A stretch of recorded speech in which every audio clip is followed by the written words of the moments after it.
eu ver nós três, né? Pronto, tá gravando. Eu tô me vendo bem pequeno, mas eu não sei aumentar, não.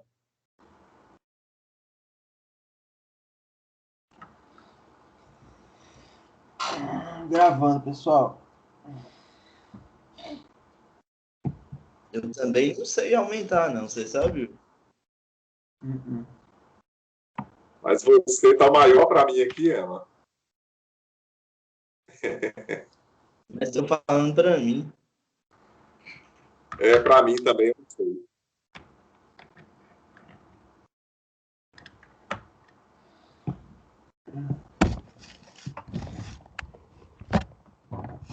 E aí, galera? Vai ver, não tem como. Mas enfim, deixa eu. Já que eu fiz aquele comentário ontem lá no grupo, deixa eu começar com ele então. O que eu quis dizer ontem? Ontem eu peguei para ler o conto, cara, não lembro nem que horas, que a gente ia conversar lá pelas 6, então acho que umas 5 e pouco eu peguei para ler. E aí, não sei, eu acho que eu já tava um pouco cansado também, e eu acabei lendo o conto. Eu não li devagarzinho, sabe? Li numa velocidade assim, ok, mais para rápido também. E sei lá, o conto, até certo ponto, ele me causou uma estranheza, sabe? Não achei o conto ruim, principalmente na primeira impressão, não achei ruim. Mas ele me causava uma certa estranheza, eu não sabia exatamente o que eu estava lendo ali, não estava entendendo, sabe? Eu não entendi qual que era o objetivo, o que eu ia tirar dali. E só um comentário rápido, depois dessa minha segunda leitura agora, que eu reli agora há pouco, eu cheguei a uma conclusão, não sei se é certo, mas eu cheguei à conclusão de que talvez esse conto seja aquele tipo de conto que a gente mais observa a excentricidade do que ele exatamente tira alguma coisa dele, sabe? Pelo menos foi o que eu notei. Aí, quem sabe a gente mude, vocês mudem a minha ideia, ou a gente muda a ideia um do outro aqui ao longo dessa ligação. Mas eu tive algumas impressões bacanas no começo dele, principalmente relacionada a, por exemplo, a uma certa, não sei se eu deveria usar essa palavra, mas uma certa inconveniência da mulher. Talvez ela fosse uma mulher até certo ponto inconveniente em alguns aspectos. E aí a gente também pode questionar também toda essa êxtase dela. Mas, enfim, eu espero que vocês consigam me mostrar através das opiniões de vocês exatamente o que vocês acharam de tão encantador nesse conto, porque eu achei um conto interessante, tipo assim. Eu gostei um pouco da excentricidade dele. É um conto que tem uma narrativa diferente, sabe? Você vê que tem uma coisa meio maluca ali. Mas eu não sei exatamente o que extrair dele, sabe? É isso. Ô, Yuri, você tá com a câmera desligada? Por quê? Ou não. Eu não tô te Rapaz, vendo. eu estou. Você tá me vendo, rapaz? Eu estou vendo os dois. Três, Nossa, cara, né? normal, né? Verdade. Eu só tô vendo o Anderson.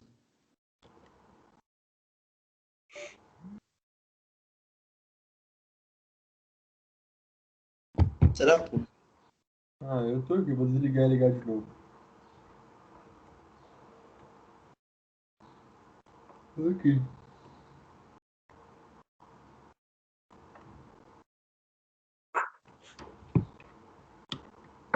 Eu não tô te vendo. Que estranho. Mas aqui, pessoal, só pra gente cronometrar direitinho, a gente começou agora umas 11h20, então a gente vai até umas 12h20, assim. Beleza? Só pra gente Beleza. não perder o fio da meada. Aí, Anderson, sua câmera tinha virar de novo. Mostrando essa Eu estou xícara, mexendo, essa mas para de mexer. tigela vermelha aí. Beleza. E aí, pessoal, pode comentar? Vai lá. Vai, vai continuar assim? Como? Sem eu ver o Yuri? Minha câmera tá Olha, ligada. para mim, vocês dois estão aparecendo. O Yuri tá até com a mão agora no boné. Eu tô vendo a foto dele aqui. Que estranho.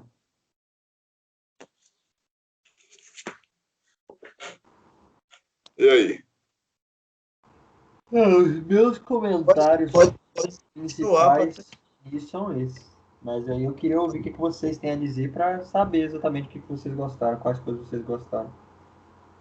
Vou deixar o Enon começar, então. Escolher o ponto, né? Você sempre tem uma desculpa diferente. Não, eu posso começar também. Aliás, quem começou foi o Yuri, né? Mas você quer que eu comente o que fez? Vai lá. Olha, eu gostei demais desse conto. Eu li 3 vezes. E eu tentei, aliás, tentei não, né? Na verdade, eu não busquei nada na internet, eu quis criar uma imagem do conto na minha cabeça. E talvez, até pelo fato que eu comentei ontem de ter me lembrado de Clarice Lispector, e eu gosto muito da Clarice Lispector, talvez tenha feito eu gostasse do conto também, né? Mas eu já começo pelo título. Eu acho que o título do conto ele já é interessante. Por quê? O Enon, quando escolheu esse conto, ele até colocou o título Felicidade. Não sei se você lembra, Enon, que esse conto já foi traduzido, até no prefácio aqui fala sobre isso, como Felicidade. Só que hoje as traduções mais recentes colocam êxtase.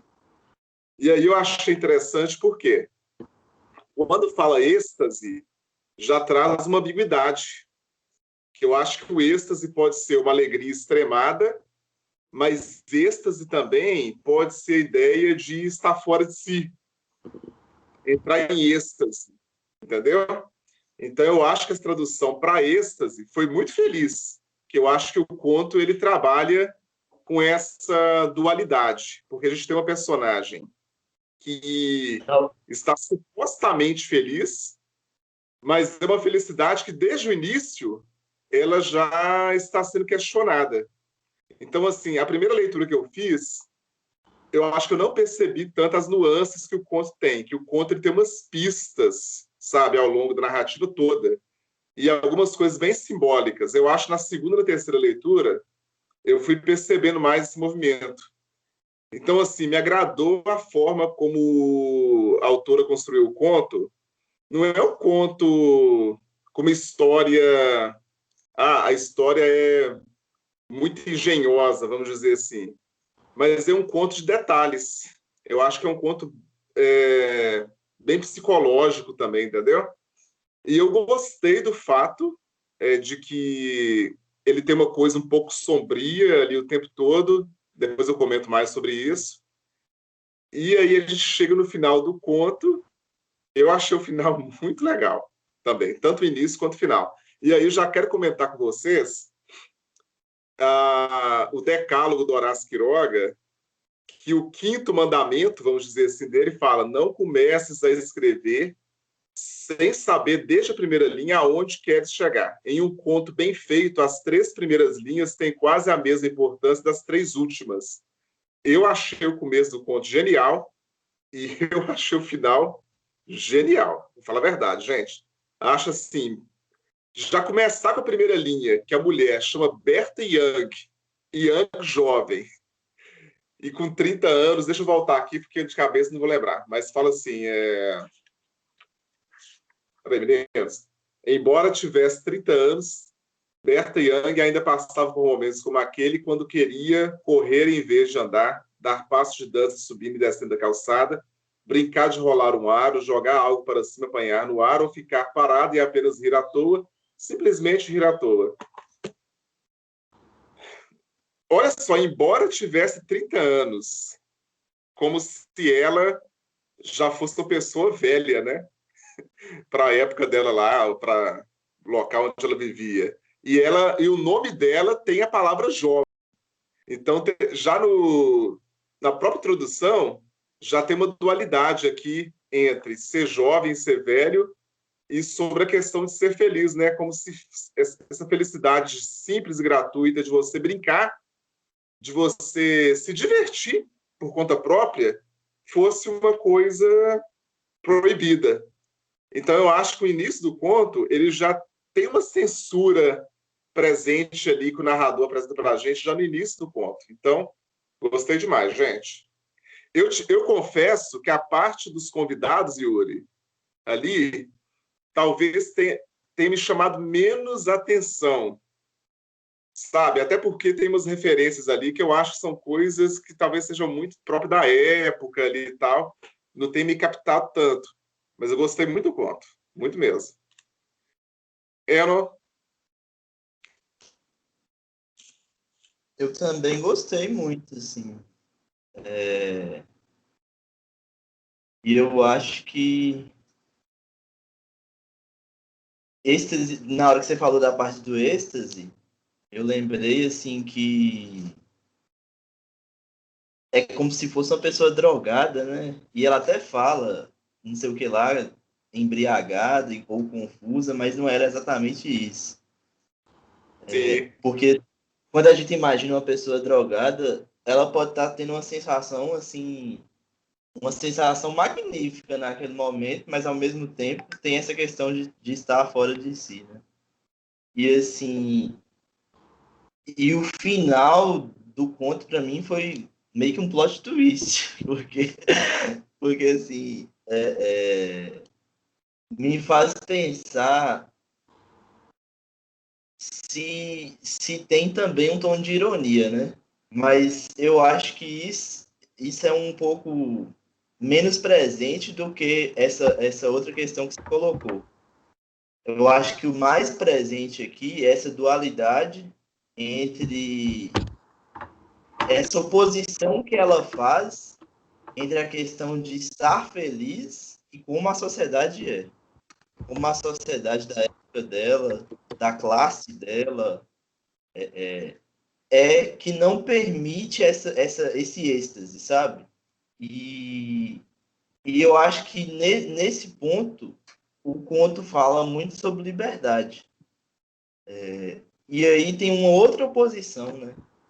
Porque ela se sente livre mesmo estando presa dentro da casa dela. Tipo assim, presa entre aspas. Mesmo sendo uma mulher que tem todas as prisões da época, da cultura dela e tal,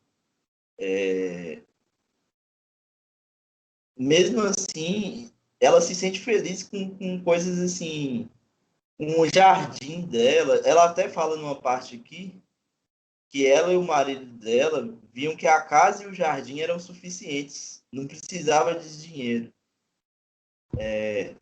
Porque, assim, quando a gente pensa em liberdade, às vezes a gente pensa assim, viajar para conhecer muitos outros lugares é um tipo de liberdade. Mas ela conseguia ser livre mesmo estando dentro da casa dela, que é o que também faz referência ao modo de vida da Catherine, né? Sim.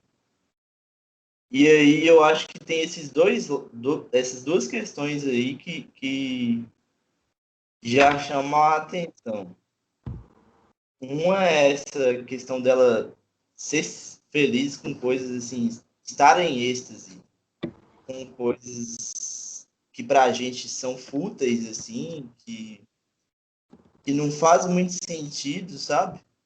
Igual na primeira parte que ela compra as uvas lá no supermercado porque ia combinar com a cor do tapete ou com a cor da cortina, uma coisa assim. Aí ela fala assim que isso para as outras pessoas não faz sentido nenhum, mas para ela, naquele momento de êxtase, fez todo sentido.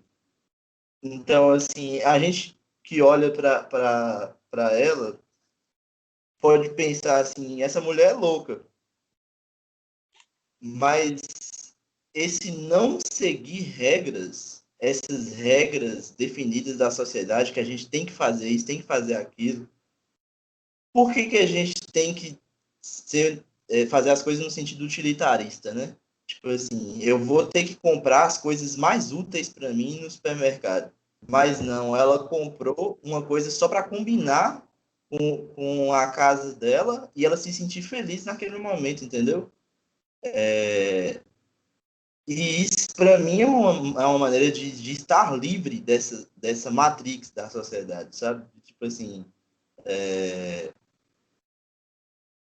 você tem que comprar as coisas para ser úteis para você, mas não para te fazer feliz, nesse sentido, né?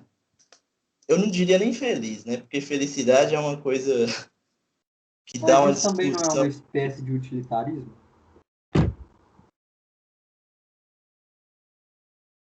Eu entendo a diferença que você fez. Eu entendi o que você quis dizer. Mas eu parei de pensar aqui. Será... Beleza, apesar dessa diferença, também não é uma espécie de utilitarismo? Mas eu quero dizer assim que ela Mas tá em questão de fugindo das liberdade, né? que ela tá fugindo das regras, entendeu? Que quando as outras pessoas olharem para ela vai ser vista como diferente e vai ter uma certa negação em relação a ela, sabe? E ela pensa nisso, assim, por que essa sociedade é tão idiota e tal? Porque as pessoas não vivem da maneira que ela vive, entendeu? Eu acho que ela tá se diferenciando nesse sentido, de, de estar em êxtase e fazer as coisas em êxtase, entendeu? E ela, na verdade, ela reprime o êxtase. Várias vezes, durante o conto, ela tenta reprimir isso e ficar do modo como a sociedade quer que ela fique, né? Ao invés de estar em êxtase. Só Ô, que, Eno, sem pegar as partes do conto, eu não consigo falar exatamente essas partes que eu percebi isso. Oi. eu lembro algumas partes dessa repressão, inclusive, eu vou discordar só um pouquinho, eu não sei se o Uri vai concordar comigo. Eu não sei se a gente pode afirmar que ela vive um êxtase de fato. Eu acho que ela está tendo um dia diferente, um dia que ela teve uma espécie de catarse, só que ela não chega a concluir esse êxtase porque falta alguma coisa para essa mulher. E eu acho que o que falta para ela pode ser uma coisa muito viajada minha, mas na minha cabeça é uma coisa sexual. Entendeu? Eu tive a impressão assim Porque eu vi uma conotação sexual no conto, bastante. principalmente quando aquela mulher chega e eu percebi que tem uma coisa ali de lesbianismo, entendeu? Porque ela tinha uma atração muito forte pela mulher, ela deixa tudo muito subentendido, mas eu percebi assim que ela sentia essa falta e eu acho que o êxtase pode até ter uma conotação sexual ainda, entendeu? Eu acho que é uma questão do corpo também, porque ela fala que para que ter um corpo, um violino guardado que nunca vai ser tocado? Eu pensei uma metáfora sexual aí, essa questão do tocar o violino, entendeu? O corpo. E aí tem uma parte interessante, que é a parte da bebê, né? É muito legal a parte da bebê, quando ela que era uma coisa muito comum, eu acho, antigamente, essas famílias ricas, as crianças eram criadas pelas criadas, né? Não pelas mães. Então, você vê que até já é uma questão assim hereditária, que desde bebê essas pessoas elas já não têm autonomia sobre o corpo, elas já são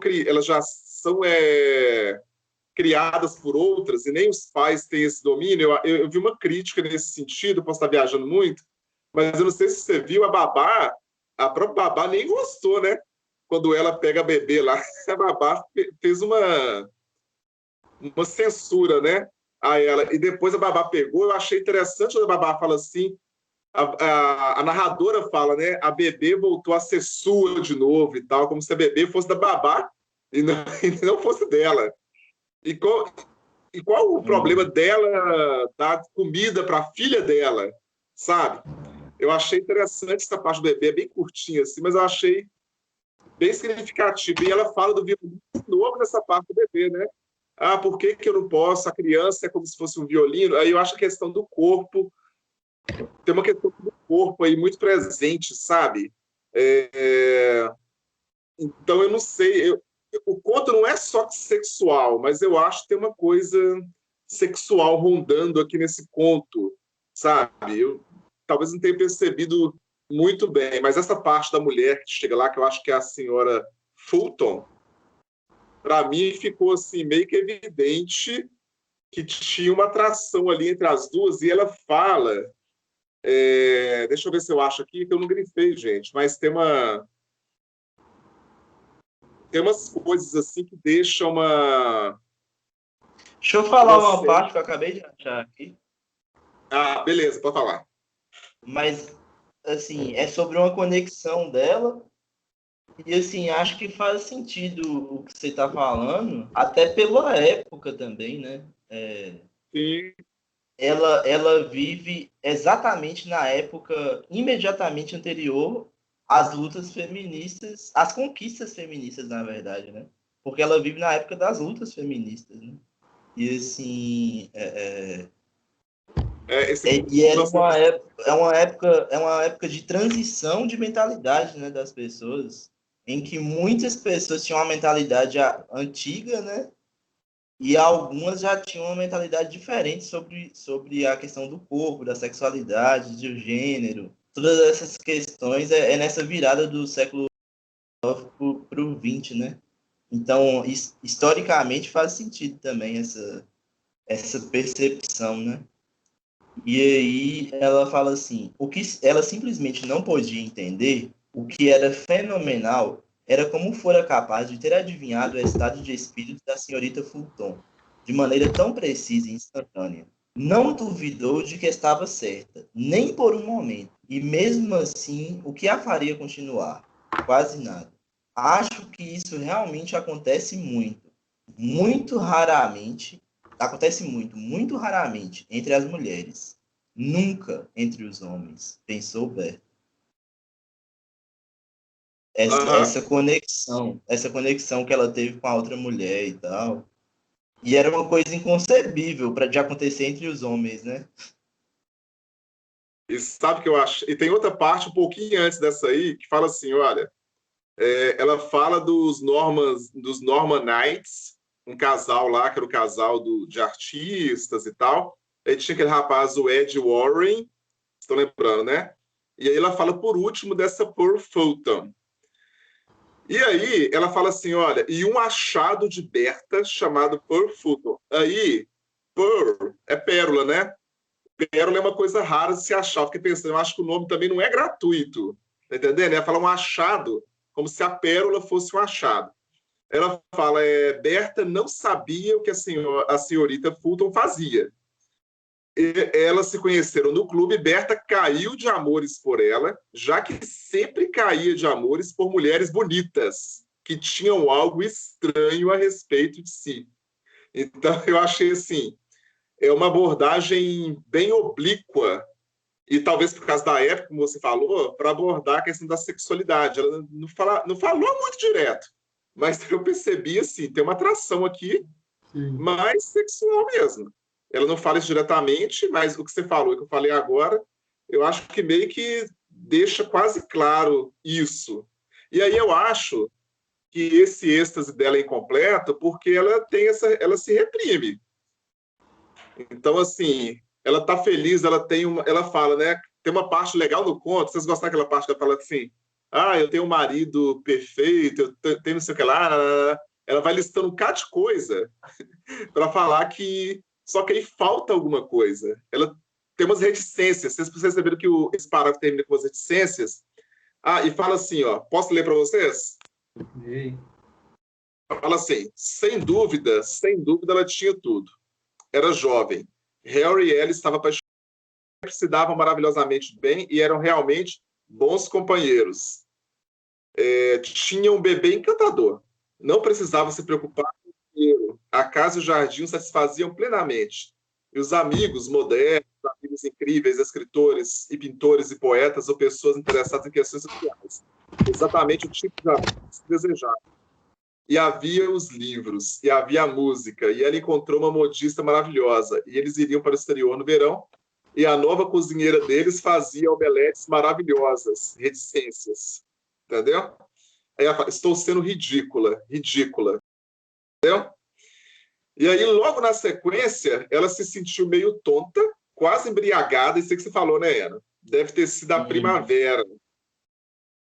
Aí, primavera, gente, eu fiquei pensando, será que eu vou ver primavera aqui de forma simbólica? Porque primavera é como desabrochar, tá entendendo?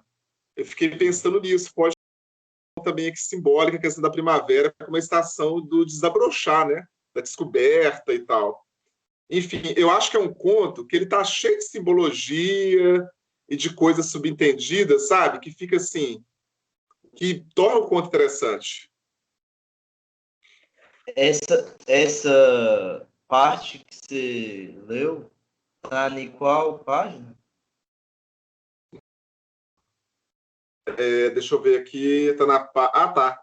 Tem a foto aí, dá para identificar, né? 16. No finalzinho da Não vou 16. saber. Então, deixa para ajudar Tá, mais. tá. Aí eu vou saber. Tá. Na 16. Começa assim, ó, lá em cima, as janelas da sala de visita se abriam para o balcão, que é aquela parte que fala da pereira. Mas aí, essa página, eu faço uma questão aqui. Mas antes da questão, eu queria que o Yuri falasse que parece que ele falou que ele também percebeu uma conotação sexual no conto. Não, percebi. Na verdade, para mim ela foi muito clara. Desde a primeira leitura, que eu falei que até fiz ela. Por exemplo, igual eu comentei com vocês, eu li a primeira vez e não notei tantas coisas, mas se teve uma coisa que ficou muito clara foi essa conotação sexual, sabe?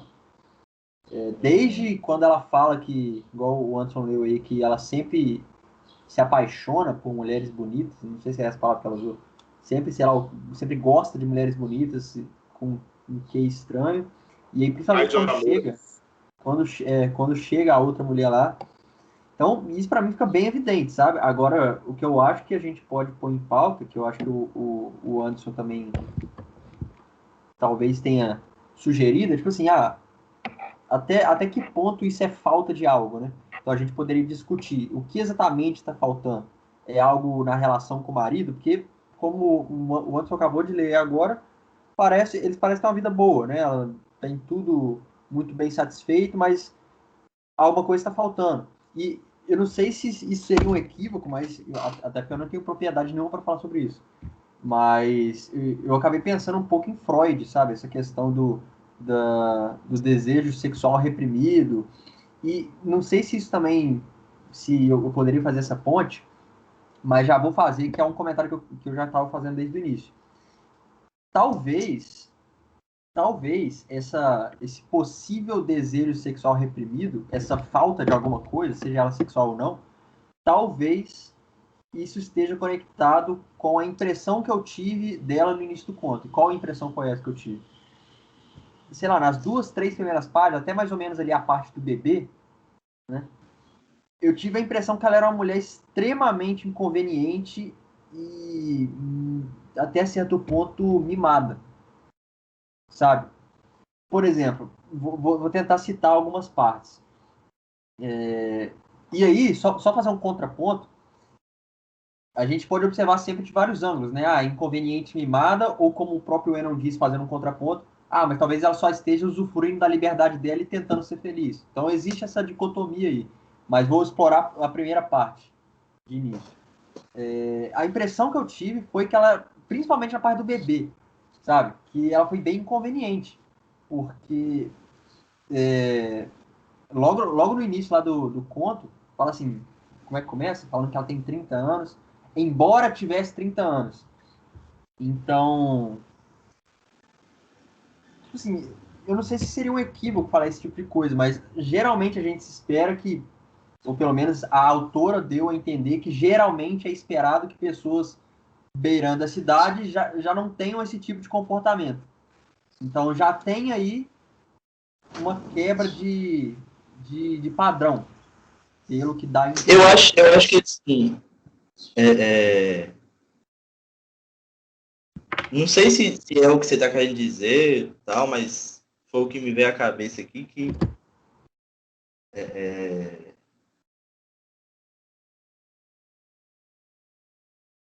como é que eu posso me expressar isso? É porque é uma coisa bem filosófica, de tipo assim, de que a sociedade entende que as liberdades têm um limite também, sabe?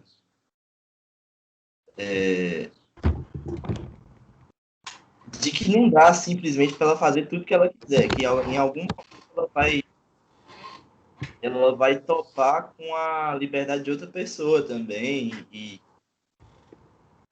talvez ela vai ter um conflito com outra pessoa, igual ela teve com a babá, por exemplo, né? E, assim, ela mostra uma diferença dela com a babá, e do modo dela pensar com o modo de pensar da babá e tal. E para mim, a babá é meio que uma representação daquelas de uma sociedade e tal. Mas não é que eu estou vendo o ponto só nisso, né? Eu consigo perceber todas essas questões aí presentes também. Mas que essa liberdade dela, ela pode ir de encontro com outras coisas. E assim, existem condições também que, que são favoráveis a ela, sabe? Ela ter uma casa boa, ela ter uma condição social boa, são bem favoráveis. Agora, se você pegar uma pessoa que tem uma condição social bem ruim, será que ela sentiria esse mesmo êxtase? É uma questão que eu faço. Outra questão que eu faço, assim, sobre essa página 16 aí do livro do Anderson. Até que ponto que a autora está sendo irônica? Porque eu não consigo saber, assim, a medida em que é uma ironia o que ela está falando, ou se realmente essa pessoa pode estar nesse êxtase, a esse nível, sabe? Eu De, vou comentar. assim, de estar em êxtase pelos livros, pela música, pelo jardim, pela casa, pelo marido, mas será que não tem ironia aí também? Será que esse marido é assim, perfeito? Será que essas coisas dão essa sensação mesmo, entendeu? É isso que eu não consegui entender até que ponto que é ironia ou que é uma coisa assim possível, sabe? Moço, eu acho que não é. Eu acho que a questão não é ironia. Eu acho que é dúvida. Eu sinto a personagem muito hesitante. Tipo assim, ela não. Por mais que ela tenha esse momento de êxtase que ela está vivendo aqui, é como se a qualquer momento isso fosse ameaçado e pudesse tudo desmoronar. E aí tem algumas partes interessantes também, por exemplo, a parte que o gato preto aparece, passa, e ela tem uma superstição com o gato preto, fala, nossa, quando o gato passa, vocês lembram dessa passagem? Eu achei bem interessante, que ela Eu falando não assim, a lembro. aparição do... Isso, os gatos são criaturas que dão arrepios, como se E hoje fosse é meio que uma... sexta-feira. Isso, fosse um elemento estranho ali que pudesse subverter tudo. E eu acho que ela tem essa dúvida por quê? Porque ela não era ela tinha muitas coisas, mas ela não era livre. Ela não era livre com o corpo, ela não era livre para falar o que ela queria, porque, por exemplo, a babá deixou quase o cachorro morder a menina lá e ela não teve coragem de censurar a babá. Ela não teve coragem de falar como ela estava se sentindo para o marido. Lembra que também ela começou a falar com o marido e ela parou e ela não quis comentar como se o marido não fosse capaz de entendê-la ou partilhar do que ela sentia? Ou seja, ela podia estar feliz, mas era uma felicidade limitada, com muitas ressalvas. E eu acho que a principal delas era a questão do corpo. Ainda que tinha outras, mas assim, ela essa questão do corpo dela, de ser um corpo guardado, né, pelo menos assim, não usar da forma que ela queria, é algo que influencia na vida dela. Aí eu vou dar uma de Freud, né? Eu acho que isso vai trazer consequências para a vida dela em todas as áreas, entendeu? Essa é a leitura que eu fiz, né, da Berta. Mas eu deixo vocês falarem mais aí. Não, só uma... Porque assim que a gente entrou aqui na ligação, você falou assim, que o início te surpreendeu bastante, que o final também. Então, eu queria pular um pouco pro final, só pra gente entender um pouco mais, que eu acho que comentar sobre o final agora pode ajudar nessas discussões que a gente está tendo. Por exemplo, o que você, o Anderson, achou do final, principalmente daquela parte lá do marido dela com a mulher? Quais foram as impressões que você tirou disso? Mas peraí, antes de falar do final, Vamos falar. preciso só falar uma coisa. Primeiro, ô Anderson, você tem algum comentário sobre o negócio que o Yuri falou? Dela ser uma pessoa inconveniente, assim, talvez até mimada? É porque eu não soube responder. Não, eu concordei. Eu, no começo, é igual o Yuri falou, até essa parte da babá, ela me pareceu também, assim, uma moça realmente mimada, fútil, sabe? Até certo ponto, eu acho que a palavra mais ideal seria, até certo ponto, desequilibrada, sabe? Alguma coisa está errado com ela, alguma coisa está errada.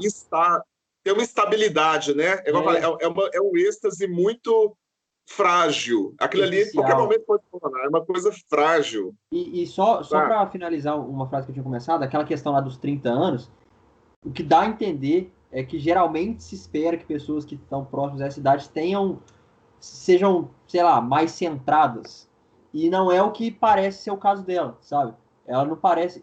E aí, quando eu faço esse tipo de comentário, de forma alguma eu tô falando assim, ela tem culpa nisso. Talvez ela seja vítima do que a gente está comentando aqui, a questão da sociedade, a questão da repressão. Talvez ela seja uma vítima, talvez ela seja culpada, talvez seja uma mistura dos dois, né?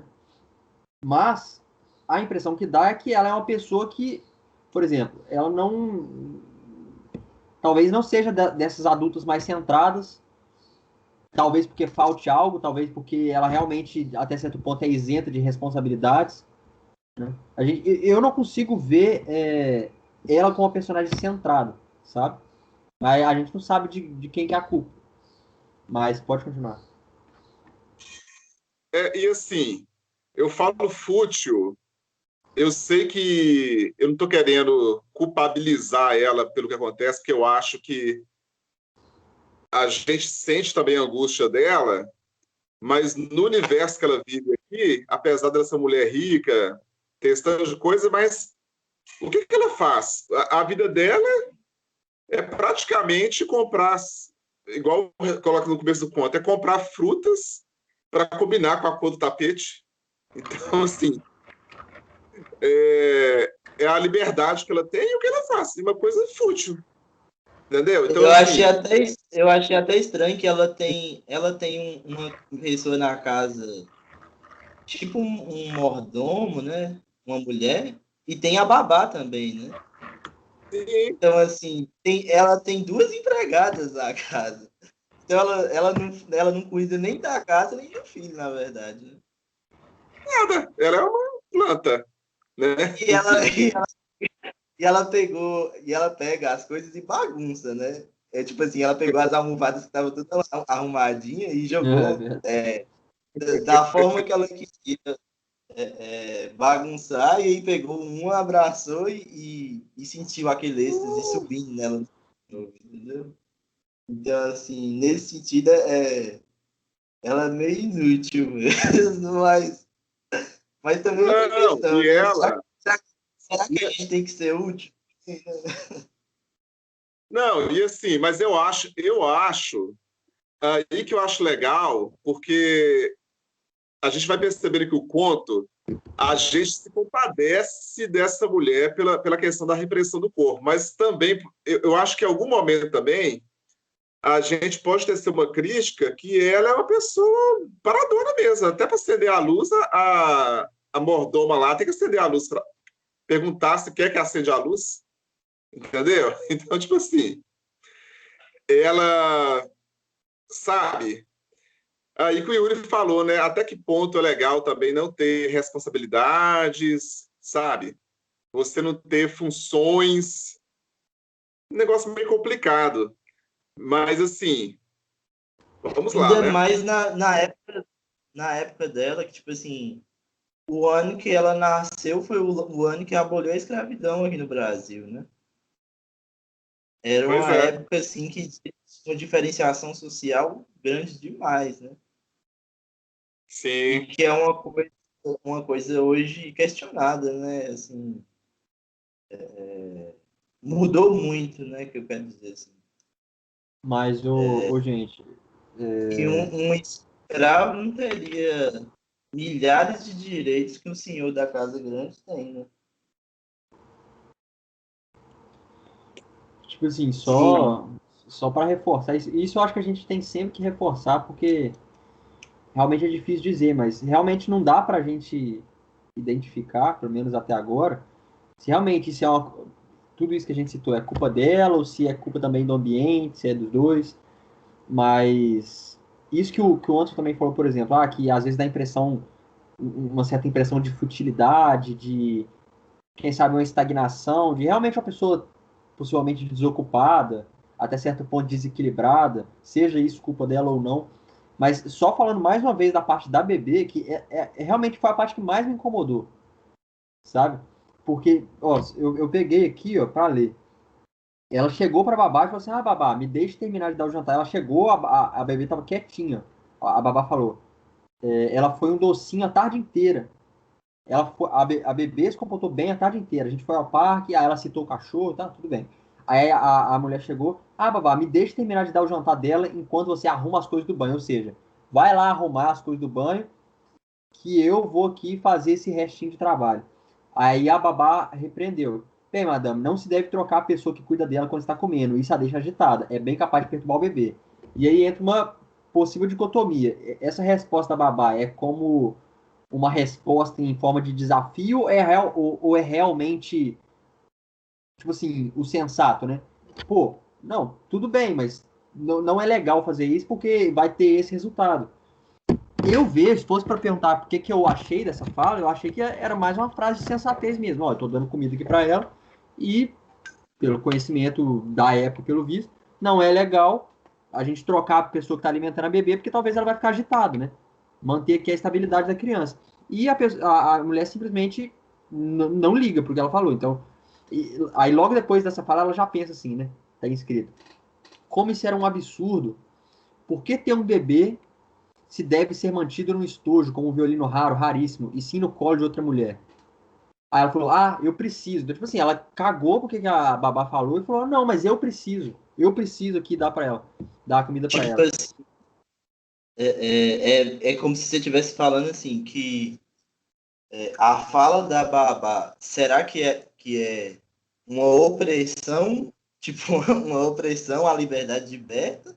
Ou é uma coisa sensata a se dizer que vai A minha afetar impressão é realmente de que é algo sensato. Tipo assim, é algo realmente ali que ela tá. Ela falou assim, o olha, desenvolvimento da tô dando aqui criança e comida tal? pra bebê e eu acredito, pelo conhecimento da época, que ficar trocando a pessoa que tá alimentando o bebê vai deixar a criança agitada. Então, por exemplo, assim que ela entrou no quarto, a babá falou assim: ela foi um docinho a tarde inteira. Ou seja, se ela foi um docinho a tarde inteira, quer dizer que o que a babá tava fazendo tava dando certo, que a bebê tá bem. E aí a mulher chega e pede para ter bebê. A babá repreende, até certo ponto. Não, ela não briga, mas ela repreende. Ela fala: não, talvez seja melhor não. E a mulher caga porque ela falou. Então, essa parte me incomodou muito. Não só essa, mas também depois, que a babá ficou ofendida, saiu. E aí ela até falou depois assim, a babá, né? Não a deixe agitar depois de jantar. A senhora sabe que isso a agita, madame. Então, a senhora sabe que isso a agita. Ela já sabe disso. E provavelmente ela fazia coisas semelhantes antes, sempre fez. Às vezes, por exemplo, não se importava com as repreensões da babá. E depois ela não dá tanto trabalho, porque se a bebê vai dar trabalho, quem vai cuidar não vai ser ela, sabe? Vai ser a babá. Então, e aí, beleza, a babá saiu do quarto e ela falou assim: agora eu tenho você só pra mim, coisinha rica. Cara, eu fiquei muito incomodado com essa parte. Eu observei assim, uma mulher extremamente mimada, sabe? Que Eu não sei se o conto inteiro, mas nessa parte eu fiquei extremamente incomodado. Uma mulher extremamente mimada que basicamente não tá ligando pro que tá acontecendo ali, ela só quer simplesmente satisfazer o próprio desejo, sabe? Ela quer preencher alguma lacuna dentro de si. Ô, Entende? Yuri, e outra coisa, depois que você falou isso aí, olha o que eu pensei agora também. E ela não tem costume de ficar com a bebê. Isso é óbvio. A gente dá para fazer, tirar essa conclusão, porque a bebê ficou babá praticamente o tempo todo, né? Só que hoje, por ela estar sentindo esse êxtase, ela vai querer ficar com a bebê, mas tipo assim, mas não é uma coisa habitual dela. Ou seja, é uma estranha que está ali com a bebê, entendeu? Sabe o que eu tô achando interessante? Eu tô achando interessante porque, assim, o conto ele tem uma dualidade mesmo, né? Assim, a gente percebe, Mas, ô ele moço, trouxe uma dualidade. eu não sei se esse êxtase dela, ele é só dessa vez, não. Muito pelo contrário. Porque, por exemplo, logo no primeiro parágrafo, ela fala assim: embora tivesse 30 anos, Beta Young ainda passava por momentos como aquele. Ou seja, esses momentos acontecem. Não é a primeira vez, não é as primeiras vezes. Provavelmente acontece direto, ou pelo menos de vez em quando. E igual eu falei aqui na parte da babá, a babá fala assim: não a deixe agitada depois de jantar. A senhora sabe que isso agita, ou seja, isso não é de agora, ela já sabe que isso acontece. Tem um histórico. Então, eu não sei se é, por exemplo, um caso de um dia ela ficou extremamente feliz e aí acabou fazendo, excedendo em alguns. Não, isso pelo visto é recorrente. Sabe? É realmente o comportamento dela. Né? Não sei se Sim, algo de atípico aconteceu que gerou uma êxtase que antes não existia. Eu acho que essa êxtase é recorrente. E eu acho que isso deriva muito da personalidade dela que a gente está citando, né? Seja ela reprimida, irresponsável, não sei, mas pelo visto isso é uma constante, sabe? deixa eu tentar caracterizar essas duas teorias assim Não, sobre o quando, né? só para finalizar a parte da babada, deixa eu só finalizar uma partezinha que tá no finalzinho. Que aí ela pega o bebê e fala assim: agora eu tenho você só pra mim, né? Como se estivesse preenchendo a lacuna, preenchendo algo que falta dentro dela. Basicamente, ela não se importa se a babá vai ter trabalho depois, se a bebê vai ficar agitada, ela quer simplesmente ter a bebê pra ela, porque ela tem que ter ela pra ela. E aí ela fala assim: ela comia com prazer, esticava os lábios na direção da colher e então balançava as mãozinhas. Ou seja, começou a ficar agitada. Algumas vezes não deixava a colher entrar na boca. E outras, logo que Berta enchia, ela jogava tudo aos quatro ventos. Ou seja, a bebê ficou agitada e começou a dar tudo errado. Começou a cuspir comida, começou a ficar a balançar. Aí tem. Quando a sopa terminou, Berta virou-se para a lareira e falou assim: você é um amor, disse ela, beijando o bebê quentinho. Bebê quentinho que não está quentinho por causa dela, porque quem cuida é a babá. Você é um amor, estou orgulhosa de você, eu adoro você, eu adoro você. Tipo assim, esse tipo de coisa que ela falou nem é compatível com o que estava acontecendo, porque ela agitou a bebê começou a, sei lá, jogar comida para fora, cuspir comida, e ela falou assim: você é como se a bebê estivesse fazendo algo certo. Então, tem até um certo tipo de incoerência com o que está acontecendo ali. Parece que ela não está observando a realidade, sabe? Então, sei assim, lá, essa parte me incomodou muito, cara. assim, pegando o que você tá falando, o que me incomodou foi foi a questão dela ter muitas das coisas que a deixam em êxtase nas mãos dela, assim, muito facilmente, sabe? E por comparação, parece que para as outras pessoas não era tão fácil assim, sabe? Para ela, tudo ficava fácil, né? Até pela questão do comportamento dela, que é o que vocês estão relatando aí, né? De como que o comportamento dela fazia as coisas ficar mais fácil, né? Porque se você simplesmente não ligar com o comentário da babá e ignorar ele totalmente e não tá nem aí, vai ficar mais fácil mesmo, né? Você simplesmente ignora e vai fazer o que você quer, né? Realmente essa questão incomoda mesmo.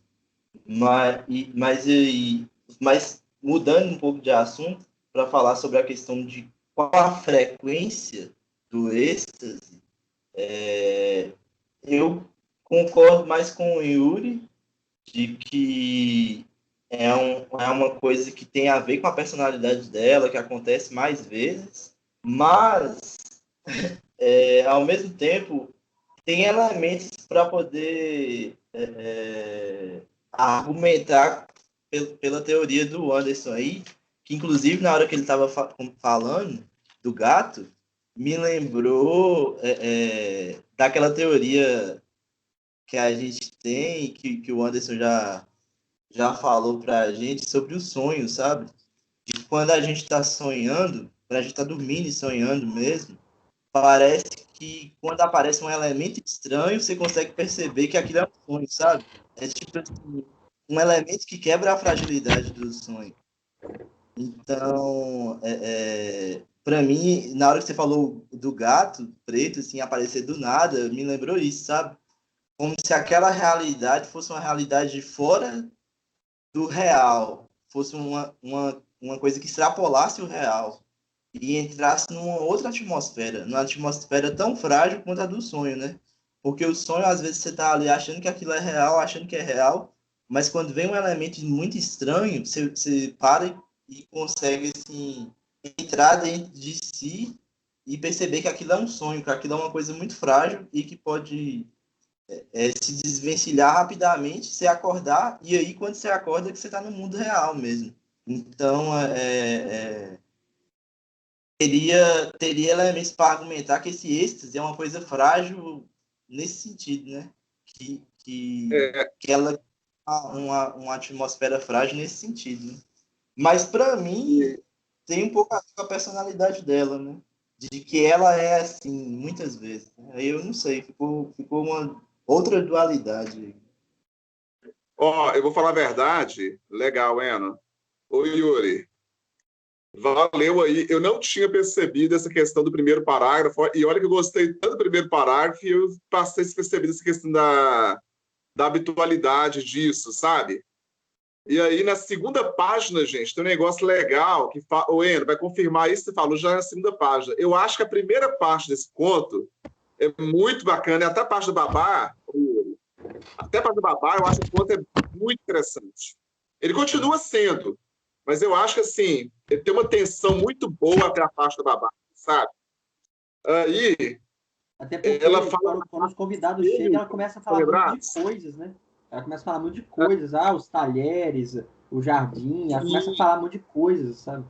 Aqui, o Eno, uma parte que comprova que ela não tinha certeza do êxtase é a parte do espelho, que ela tinha medo de olhar para o espelho e o espelho devolvesse uma imagem que não era a imagem dela em êxtase, como se ela pudesse ver um outro eu no espelho.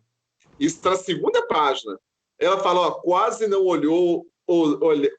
ousou olhar para o espelho frio, mas o olhou e o espelho devolveu uma mulher radiante, sorrindo, com lábios trêmulos, com grandes olhos escuros e um ar de escuta de espera por algo, reticências. Divino, reticências. E ela sabia que algo aconteceria, reticências, inevitavelmente. Então, tipo assim, eu senti aqui que o conto, já no início, ele já revela uma tragédia que se anuncia. Que lá no final do conto a gente vai saber o que é, né? Na verdade, ou seja,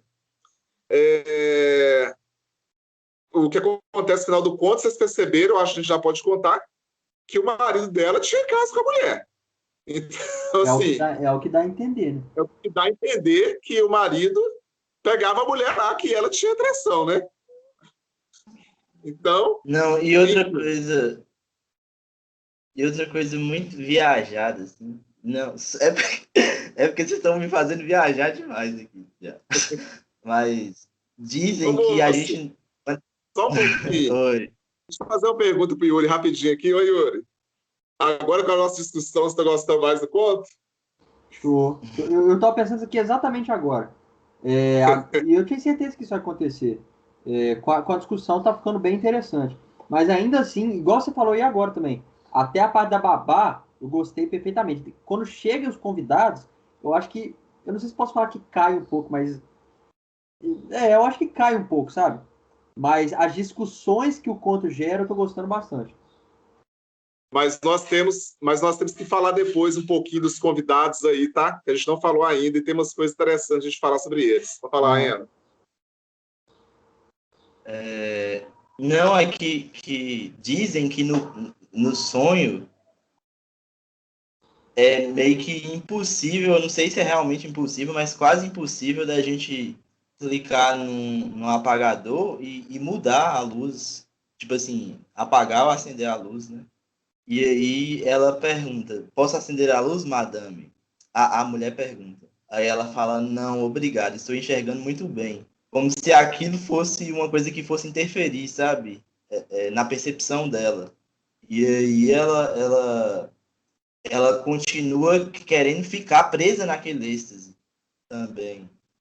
Mas sabe o que eu percebi aí? Eu viajei mais que você, então. Eu vou ficar falando trem doidão aqui. A cena, a cena passa numa sala escura. Ela não quer a presença da luz. E você vê que as frutas também são coloridas, mas as frutas ficam no escuro. Ou seja, ela tem uma opção de permanecer no escuro,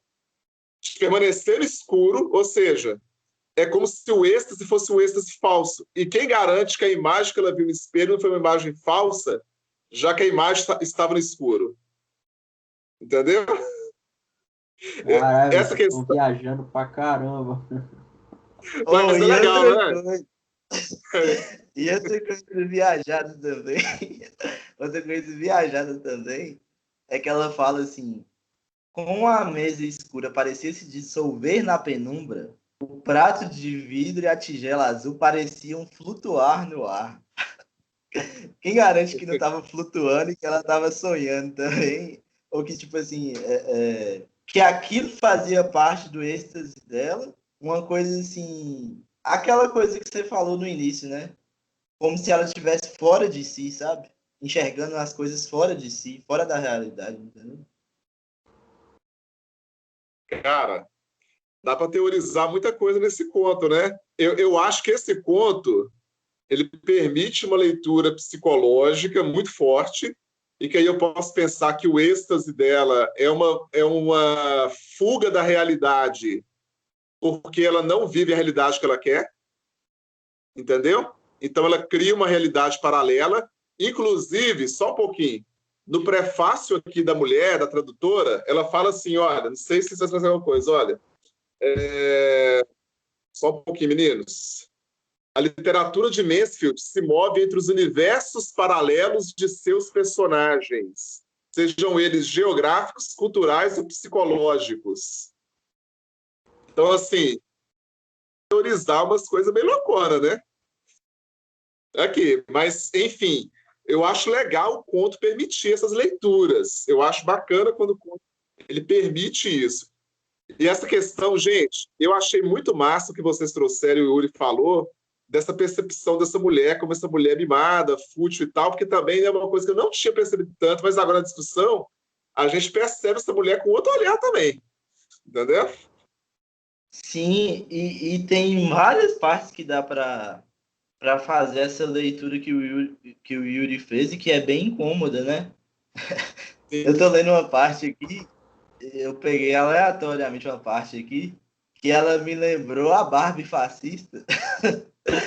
Tipo assim, aquela pessoa que tem tudo, sabe? Que sei lá, como que eu posso dizer? Que qualquer coisinha é uma dificuldade imensa para ela, mas que para as outras pessoas é uma coisa normal, sabe? Porque a vida dela é muito diferente da vida das pessoas comuns. Tipo assim, ela fala assim: venham ver minha cafeteira nova, disse Berta. Aí Harry fala: nós só temos uma nova cafeteira de 15 em 15 dias. É Uma Nossa, verdade. coisa. cara, isso aí é super irônico, né? Assim, aí eu vou te falar uma coisa que, pegando o que você falou e que o Yuri falou, aquela parte que ela lista que ela tinha o marido que amava, que tinha amigos que lá, que acontece? Eu vejo que ela tinha uma percepção real, ela vivia uma realidade meio paralela mesmo, porque o marido dela não amava porque traía. Os amigos dela, apesar dela achar que os caras eram poetas, eram teatrólogos, sei lá e tal, mas eram pessoas muito fúteis. Assim, pela Verdade. descrição que a gente percebe, são pessoas muito fúteis. Então, ela. Por isso que eu falei que o êxtase dela, a qualquer momento, igual você falou, Ana, a qualquer momento pode ruir, porque é uma fantasia realmente que ela criou de algo que não existe. É uma vida toda maquiada. Entendeu? E, e aí, entrando nos personagens, nos outros, né? A senhorita Fulton, pra mim, ela é a que mais caga pra ela, assim, que não tá nem aí pra ela. E ela tá apaixonada por essa mulher, assim, apaixonada, assim. Como que ela não descreve nem a forma que elas realmente viraram amigas? Porque ela é como se ela tivesse encontrado essa mulher do nada, assim, e levado pra casa dela. E por que eles estão levando essas pessoas pra casa dela, sabe? É um negócio, assim, estranho. É, E, tipo assim, o jeito como que o povo trata ela, parece que eles não são muito amigos, assim, igual elas escrevem, entende? Tem uma questão aí do apelido do pessoal.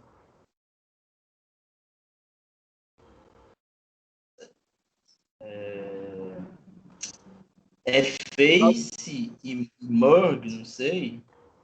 Que na nota fala alguma coisa. Eu não sei onde é que tá isso. Tem uma coisa interessante falar com vocês aqui sobre esses convidados, que é o seguinte. Vocês lembram que aquela senhora, a senhora Norma Knight, ela veio no metrô e ela tinha tipo um E-Sharp que tinha uns macacos ali e que o pessoal ficou olhando para ela, mas na verdade porque deveria ser um negócio bem espalhafatoso. E ela fala bem futilmente, né? Ah, eu queria que eles tivessem me encarado, me devorou com os olhos. Parece que o marido dela é meio que um banana, né? Porque, tipo assim, até na nota da tradutora ela fala que o mug significa bobo, otário, né? Fez careta, então eu acho que os nomes têm significado também no conto. E aí ela se sente incomodada com isso, mas quando o outro cara lá chega, o tal do Ed Warren, que chega com o casaco branco e a meia branca, ela meio que zoa o cara, ou seja, ela foi zoada e ela não deixou de zoar o cara por uma questão de roupa também. Eu falei, então, para você ver como que a sociedade é hipócrita. Então, esse grupinho dela, eles falam mal da classe média e tal, mas eles são, assim, tipicamente pessoas ricas e fúteis, entendeu? A impressão que eu tive foi essa, né, desses amigos aí.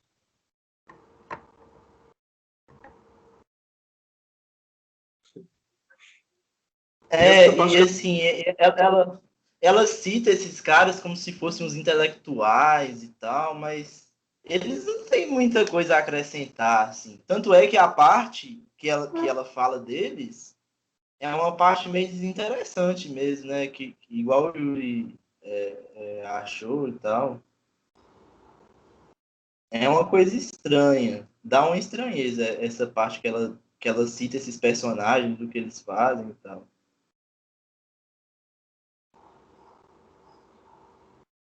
Gente, eu estou pensando aqui como que a leitura desse conto foi criando outras nuances depois de tudo que a gente conversou e a gente percebendo que esse êxtase, pelo menos a imagem que tem agora, esse êxtase é um êxtase projetado, falso, né? Porque a gente vê que essas coisas não são como ela percebe, ela tem uma percepção distorcida das coisas e talvez seja a fuga mesmo, sabe? Talvez seja a fuga. Enfim. Eu queria tentar destrinchar mais coisas desses personagens, só que eu não tô. Teria que ler, né, para poder falar mais coisas. Não, mas eu acho que a gente falou, beleza, moço, sobre a questão que você falou da cafeteira, acho que é uma parte bem emblemática, essa parte da roupa que a gente fala aqui. Eu acho que a gente precisaria discutir tudo, não? Eu acho que a percepção nossa desses personagens é isso mesmo. Parece que eles não ligavam muito para ela, igual você, o Yuri falou, não lembro, que ela era meio que ignorada assim. E eu acho que é isso mesmo, sabe? Acho que não tem tanta. Tem mais coisas, obviamente, mas enfim. O que E parece, aí, e o parece final? que ela, assim, sintetizando, né, uma parte do pensamento,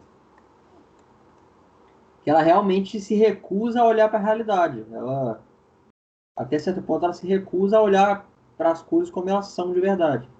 E mais uma vez, esse comportamento pode ser resultado de, pode ser um resultado, seja ela vítima ou seja ela culpada, né? Ela por si só toma atitudes equivocadas. Ela é vítima até certo ponto das circunstâncias sociais, né, da época. Ou é uma mistura dos dois, mas fato é que ela é assim, ela está assim desse modo. Desse ponto ela nega a realidade, ela, por exemplo, aquela parte do espelho que você citou foi muito interessante. Por exemplo, a própria parte do marido traindo ela, que foi o que deu a entender. É claro que nada, quase nada é bem explícito, assim, né? Não falar o marido traiu, mas o que dá a entender é que ele estava ali traindo com ela, estava tendo um caso. Que tipo de atitude ela tomou perante a isso, né? Pelo visto, nenhuma. Talvez, É, talvez ela, o que dá, não só nesse caso, mas eu acho que em todos os casos. Por exemplo, na parte da bebê também, retomando, eu acho que a gente pode citar. Na parte da decoração lá, eu acho que a gente pode citar. Muitas vezes ela vai priorizar simplesmente a felicidade. Seja o que estiver acontecendo, não importa o que está acontecendo, ela vai simplesmente buscar preencher uma lacuna dentro dela. Mas assim, você acha isso errado? Depende, cara. Uma coisa que eu tava pensando aqui é o seguinte: no início eu tava meio receoso de. Por exemplo, quando eu falei assim, que a impressão que dá é que ela até certo ponto era irresponsável, ou, sei lá, mimada. Quando eu usei esses tipos de adjetivos, até certo ponto eu fiquei um pouco receoso de falar eles, porque, igual você falou, talvez muito disso seja por conta das circunstâncias da época. Ou seja, ela, até certo ponto, também sendo uma vítima. E eu fico com receio de estar falando esse tipo de coisa e ser a personificação do que você está falando, entendeu? Ser a personificação da repressão. Mas eu não sei se isso é exatamente o caso. Entende? Porque, por exemplo, isso aí que você perguntou, se você acha isso errado. Não, eu não acho errado. Por exemplo, se você for me perguntar assim, e não nesse conto, vou falar nos dias de hoje. Se eu for encontrar uma pessoa de 30 anos que, sei lá, eu não sei como falar isso, mas não sei se vocês têm essa impressão às vezes, mas às vezes eu olho para algumas pessoas mais velhas e eu não vejo elas na idade que elas são, sabe? Aí eu não sei se isso tá errado ela ser assim, se existe algum tipo de desequilíbrio na vida, ela, sabe? Mas a impressão que eu tenho é que o normal, não sei se está certo falar isso, mas o normal é à medida que a gente vai envelhecendo, a gente vai, claro, sempre buscando preservar as coisas boas, a felicidade, o humor, tudo, mas a gente ter o mínimo de equilíbrio, né? E às vezes eu olho para algumas pessoas mais velhas e eu não enxergo esse equilíbrio. Aí eu fico me perguntando, pô, será que isso é realmente porque a pessoa cometeu erros e teve algum certo desequilíbrio na vida? Ou eu que tô sendo duro demais a olhar para ela dessa forma? Deixa ela ser feliz. Tudo bem, deixa ela ser feliz também. Mas, Desde que isso não mas, interfira em nada, ela ser assim também não tem problema nenhum, é só uma observação.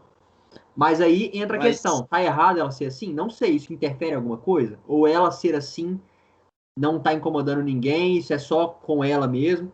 Se é só com ela, a única pessoa que deve tomar atitude é ela. Agora, se isso interfere em algum outro âmbito e alguma pessoa começa a se sentir impactada por isso também, a pessoa pode se sentir no direito de certo modo, interferir, sabe? Fazer um comentário, no caso. Então, enfim, não diria que é errado, mas eu acho que a tudo cabe essa observação. E você tá querendo dizer, tipo assim, também que por uma pessoa ser mais velha, ela teria, de certa forma, evoluído e não cometer os mesmos. Como que eu posso dizer? Não, tipo assim, cara, é o que As mesmas coisas que uma pessoa mais jovem faria por impulso, os mesmos impulsos. Também. Não, eu acho que isso é o mínimo esperado, né? A gente espera que com o tempo a gente melhore. Mas eu acho que não é nem só isso. Tipo Mas assim, será que a vida é assim?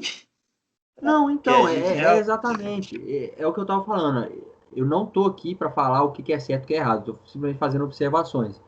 Mas o meu modo de entender como eu falei, o objetivo tá longe de ser perder o humor, perder a felicidade, longe disso. Eu tô longe de querer criar um cenário em que as pessoas mais velhas sejam frias. Nada disso, nada disso. O que eu quis dizer foi, na vida real mesmo, eu observo muitas vezes pessoas mais velhas que às vezes você enxerga um certo desequilíbrio. Às vezes você olha uma pessoa mais. Vou citar um exemplo claro, assim, às vezes você olha uma pessoa mais velha e você vê um adolescente. Em alguns comportamentos de adolescente. Então, por exemplo, essa questão da impulsividade que você falou. Cara, geralmente é esperado que com o tempo a gente saiba controlar melhor nossos impulsos. A gente seja menos refém dos nossos vícios, apesar de que isso é uma luta constante. Mas a gente tenha evoluído nesses sentidos, a gente seja mais centrado, sabe? E muitas pessoas não dão essa impressão, sabe? E eu vejo isso no meu dia a dia.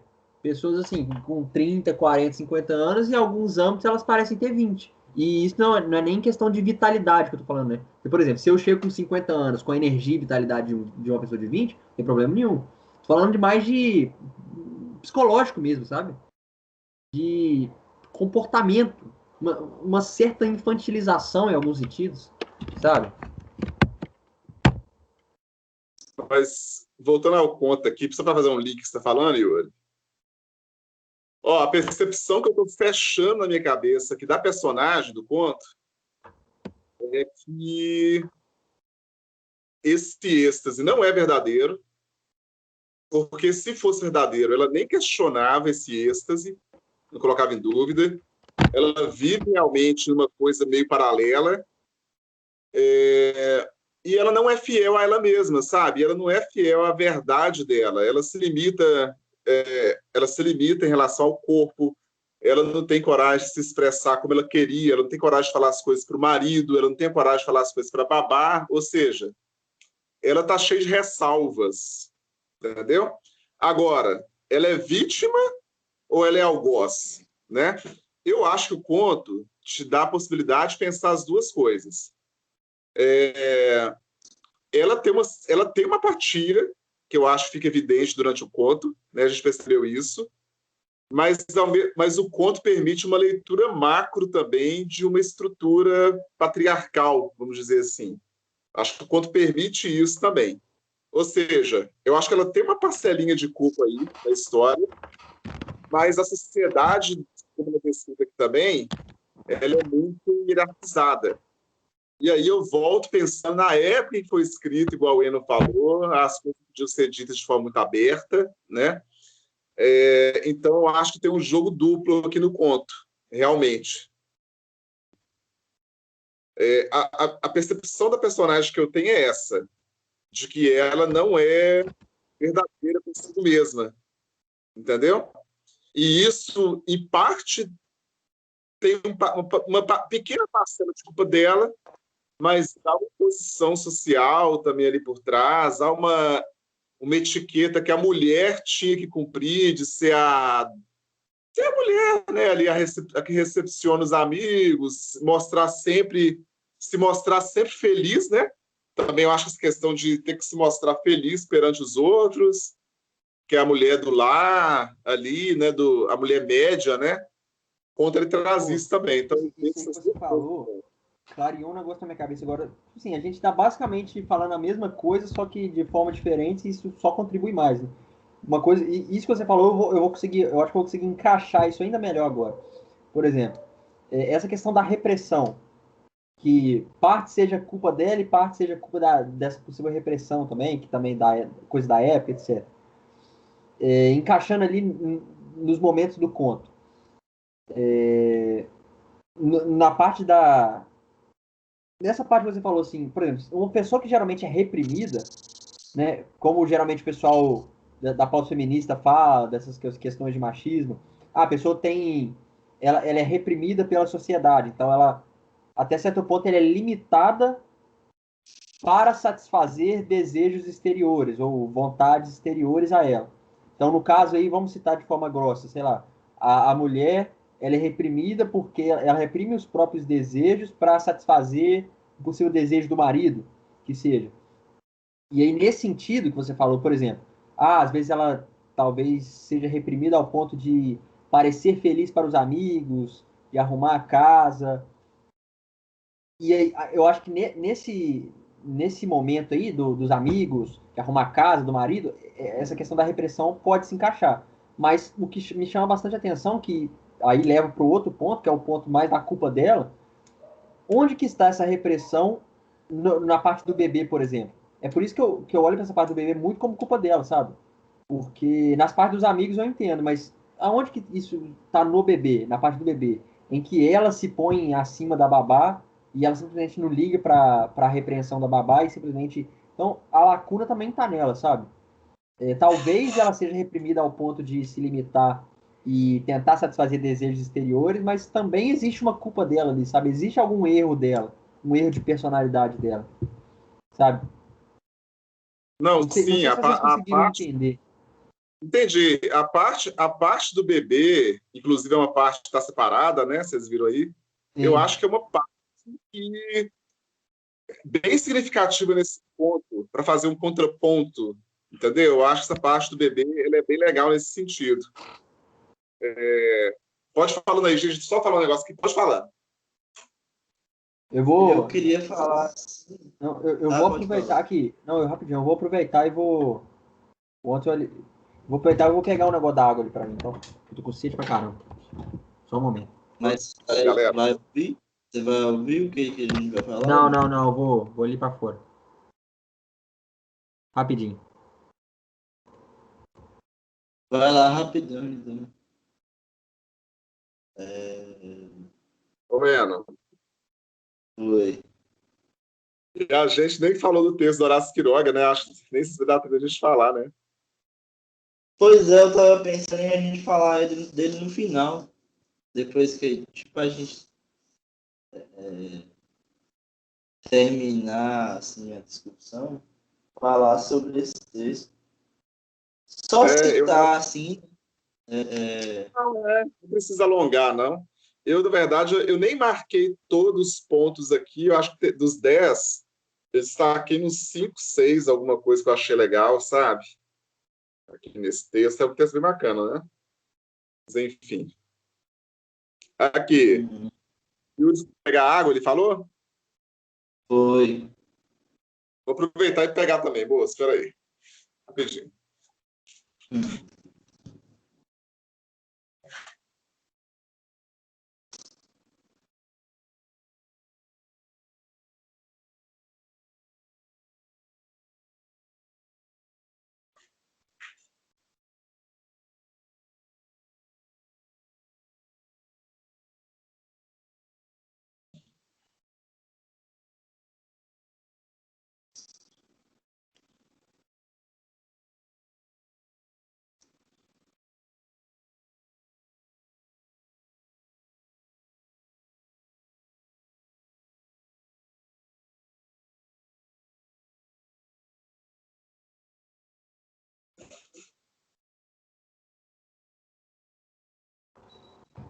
Voltei, rapaziada.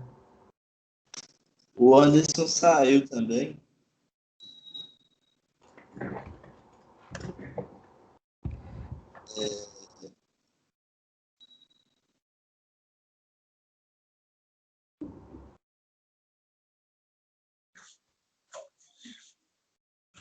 Agora, gente, eu acho que assim,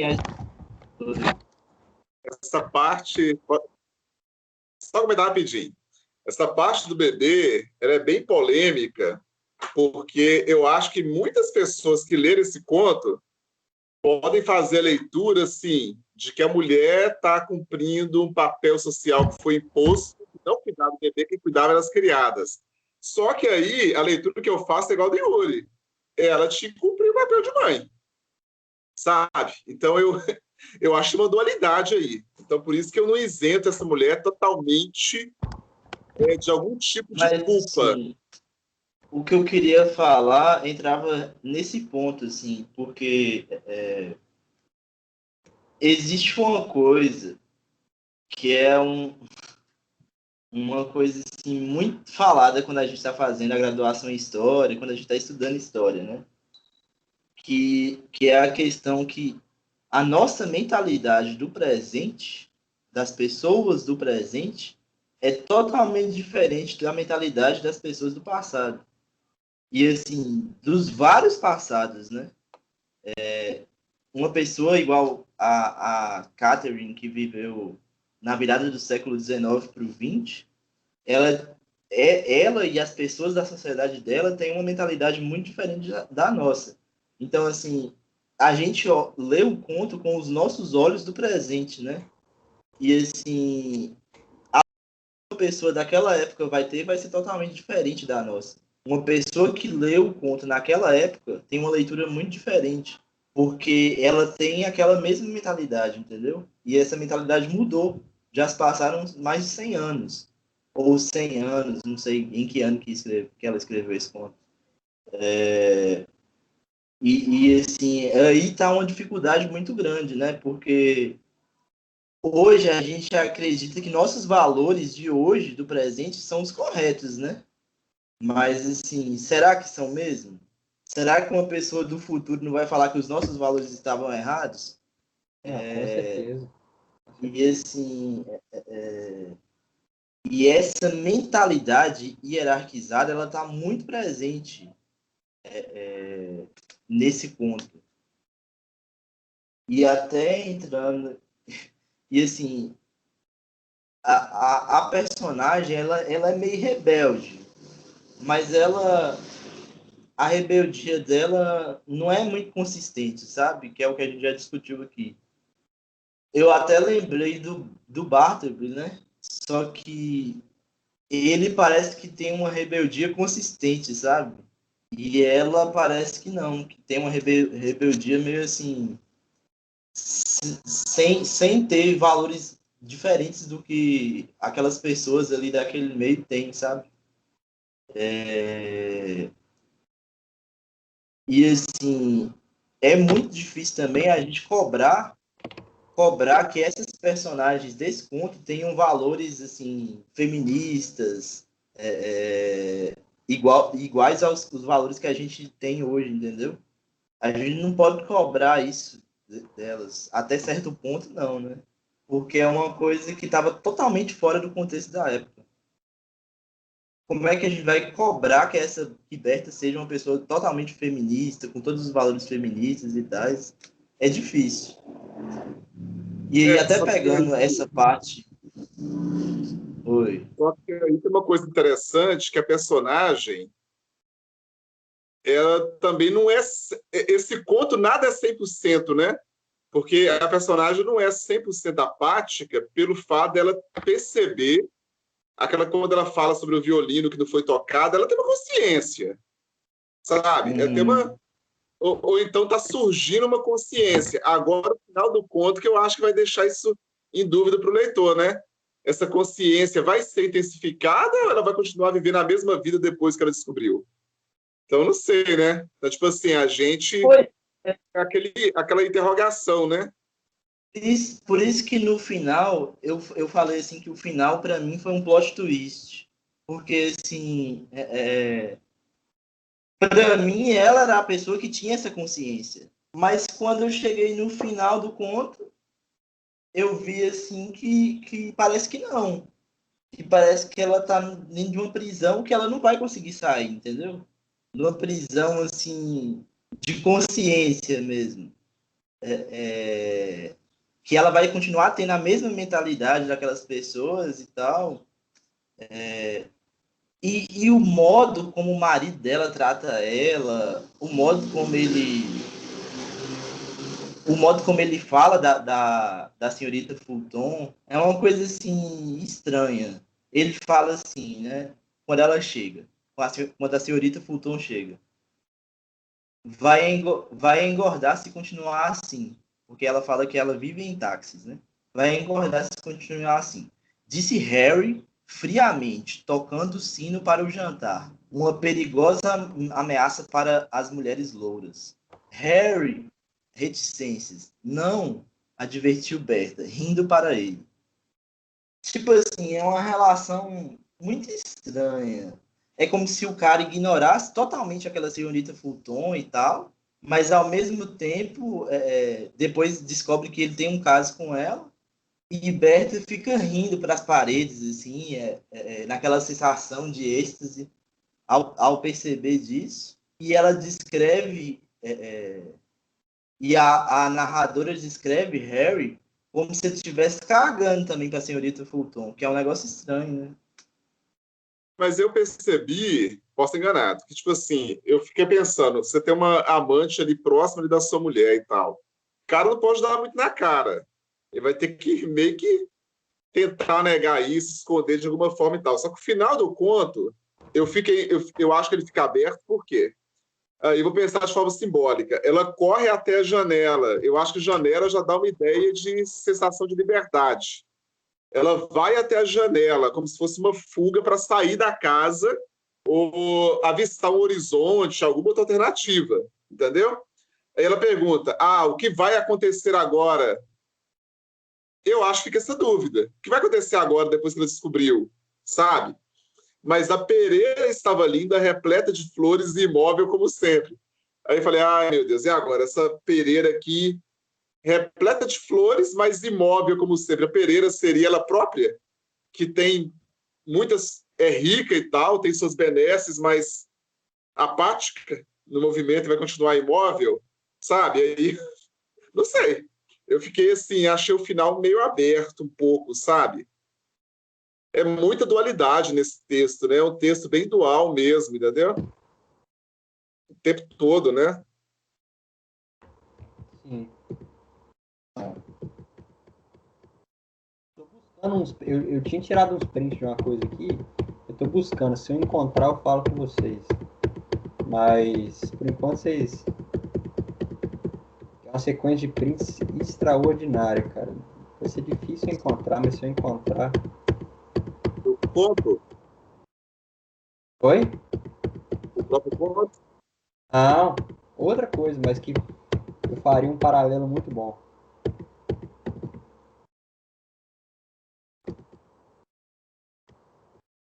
Pera aí, deixa eu só pegar deixa eu só ler esse final aqui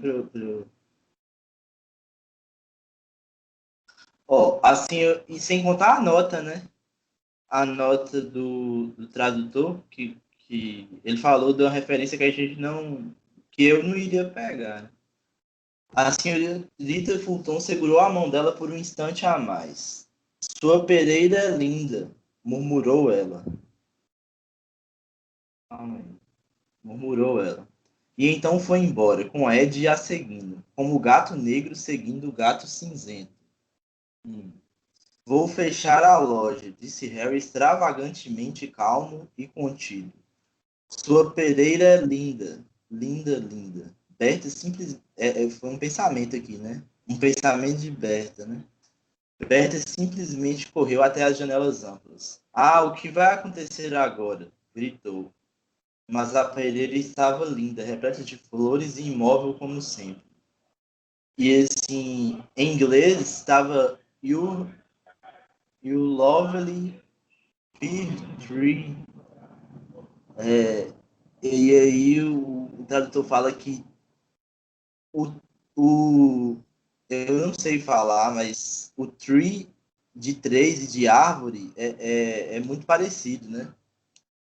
Uhum. E, as palavras pir de Pereira e par e de par têm sonoridade quase idêntica também.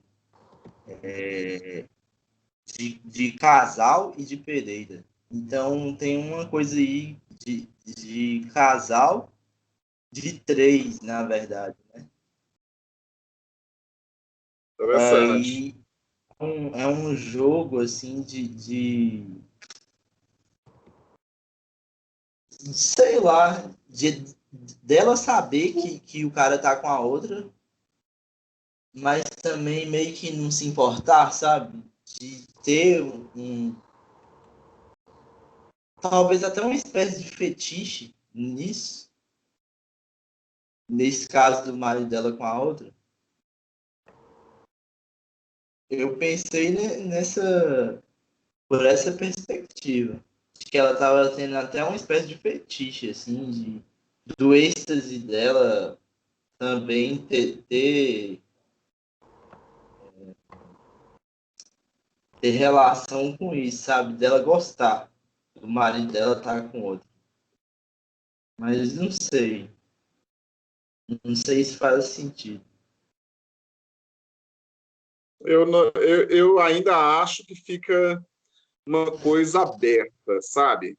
Porque o que vai acontecer depois, a gente nunca vai saber, né?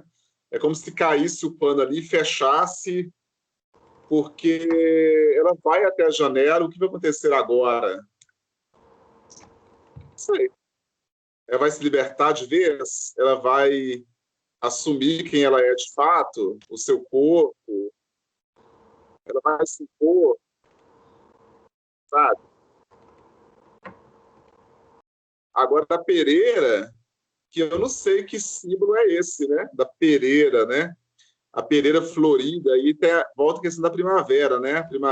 Eu acho que essa questão da flor ali pode significar também o desabrochar, né? E tem outra questão, que é a questão da palavra em inglês remeter à palavra casal, né? Isso. E assim, eu acho, só fazendo uma teoria aqui, né? Pode ser que se ela se revoltar contra esse. Pessoal, rapidinho, só um parênteses aqui. Acabou que a gente conversou pra caramba. E tá bacana, tá bacana. Tô gostando. A gente tinha combinado meio-dia e 20, mas são meio-dia e 54. Pra mim, eu nem percebi direito. Pra mim tá ótimo. Mas daqui a pouquinho eu vou ter que descer pra almoçar, Eu também tá? tenho que sair. É. Pois é. Então, não, o papo tá muito massa. Tô falando, tipo assim, mais Não, pra... assim, A gente tinha falado meio-dia e 20, mas aí na hora eu olhei assim, meio-dia e 20 e falei, ah, não vou nem falar nada não, que tá bom demais. O papo tem coisa pra falar ainda. Mas aí, lá pelas 1h10, eu acho que dá pra gente finalizar, porque tô morrendo, daqui a pouco eu vou estar morrendo de fome já e, enfim. Mas o não, que pô, vocês a acham? gente pode acabar antes, eu também tenho que sair, né? Mas E a eu gente não deixou consegui muito encontrar a sequência aqui que eu tava procurando. beleza. Ô, Eno, eu pensei outra coisa aqui sobre isso, porque, assim, ela tinha uma vida também que era muito monótona, né? Talvez esse elemento fosse algo é meio estranho falar isso, mas, assim, fosse algo que trouxesse à vida dela algo diferente, sabe? Uai, o Eno saiu? Não, ele tá aqui, eu acho que desligou a câmera. Eu realmente não entendi. Não, o Eno saiu mesmo. Saiu mesmo. Eu gostei desse final que ficou aberto, sabe? Mesmo não tendo entendido muito bem o que tá... Mas eu acho que ele é condizente com todo o conto. O conto é cheio da dualidade. Eu acho que é condizente ter um final dual também, entendeu? Aqui. Aham. Não, cara, depois o Eno tá mandando mensagem aqui no grupo, ó. O céu dele desligou. Mas, tipo assim, depois dessas discussões que a gente teve, E é claro que sempre fica muita coisa para ser discutida, né? Sempre vai ficar, sempre, não tem jeito. Sempre vai ficar. E também, a impressão que sempre fica, para mim, é que, por exemplo, a gente lê o conto, aí geralmente lê mais uma vez antes de vir aqui conversar. Conversa porrada de coisa que fica gravado, que a gente pode assistir, e dá vontade de ficar lendo de novo, que a gente vai descobrir novas coisas, e aí ler coisas sobre o conto, sabe? Então, é um universo muito maluco, cara. Sabe? Sim. Tá dando aqui que o Enon, o celular dele desligou, não vai. Deixa eu mandar uma mensagem. Eu vou falar pra ele que a gente vai encerrar em breve aqui, então, já que já tá no finalzinho, acho que nem. Não sei se o celular dele vai voltar, né? Talvez tenha descarregado. Vou fazer o seguinte, Yuri. Eu acho que a discussão do conto foi excelente. A gente pode mandar uns áudios depois no grupo também, para falar sobre o texto do Horácio Quiroga lá, mesmo a gente Sim, poderia eu diálogo. tava com ele aberto aqui agora. Eu tinha umas coisas para falar, porque eu achei ele muito interessante, principalmente a parte inicial, que ela serve para a questão do conto, Verdade. mas Também achei. eu também fui impactado pelas primeiras frases, cara. As Eu primeiras marquei frases. mais, eu marquei até o quinto, eu marquei mais. Exato, exato. Exatamente. Eu fiquei bem impactado com essas 5 primeiras. Porque depois ele começa falando bastante da parte técnica, né? Ah, não adjetivos em excesso, etc. Mas essas primeiras frases, ó, principalmente essa assim, ó. Deixa eu ver. Não, principalmente as 4 primeiras, na verdade. A quinta também, vou colocar as 5, né? Crê em um mestre como em Deus, crê que tua arte é um cume inacessível, não sonhes em alcançá-la. Quando puderes fazê-lo, conseguirás sem ao menos perceber. Resiste o quando puderes à imitação, mas imite se a demanda for demasiado forte. Isso é até meio irônico, né? Meio engraçado. Aham. Mais que nenhuma outra coisa, o desenvolvimento da personalidade requer muita paciência. Então, tipo assim, eu comecei a ler isso e falei, nossa, que é coisa de teoria literária? Eu tô achando que é um livro que eu tô lendo aqui esses dias. Aí, ó, tem fé cega, não em tua capacidade para o triunfo, mas no ardor com o que desejas. Ama Legal tua isso. arte como a tua namorada, de todo o coração. Muito, Aqui o erro cara, considerável, né? muito massa. E essa parte do não comece a escrever sem saber aonde quer chegar também serve para tudo, né? Não só para conto, mas. Sim. Inclusive, o audiobook que eu tava ouvindo, que eu tô ouvindo no caso, que eu finalizo ele amanhã, ele sempre toca bastante essa tecla, né? Ele tá falando muito de inteligência social, o livro é aquele.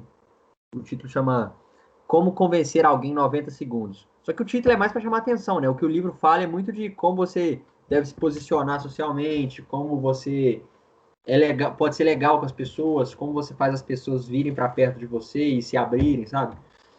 E o livro fala bastante assim de a todo instante, se você quer alcançar um resultado, você tem que saber o que você quer. Tipo assim, mas com especificidade mesmo. O que você quer? Por exemplo, você tá com uma pessoa ali, que sensação você quer causar nela. E é claro que isso não deve ser tão robótico, mas muito no início que a gente está aprendendo esse tipo de coisa, a gente tem que estar pensando. Que tipo de sensação você quer causar nela? Que tipo de impressão você quer causar nela? Sabe? Ô, Então, Yuri, é verdade. Massa, moço. Eno te mandou mensagem aí?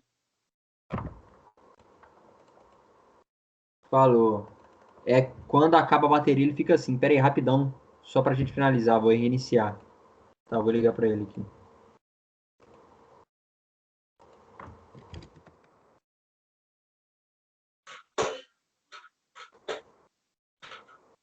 Olha o movimento que essa mina faz com a bunda. Agora o Eno falou um negócio aí que eu tô fechando aqui minha cabeça. É... Eu, assim, é lógico, a gente. Mas eu acho que o conto não está muito preocupado em, talvez, essa questão da vítima ou algoz, sabe? Mas eu realmente, a leitura Ah, temporal é eu muito acho que tá, importante. moço. Eu acho Vejo. que tá, moço. Ah, Eu acho que tá sim. Principalmente porque você acha que tá? é uma autora, né?